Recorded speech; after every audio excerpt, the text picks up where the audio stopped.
You ask Tiger to solve. This deals with linear equations with one unknown.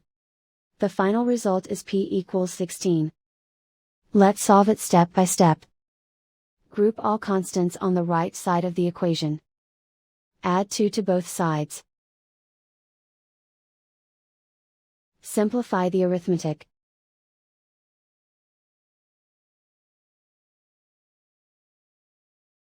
Isolate the p. Multiply both sides by 4. Group like terms.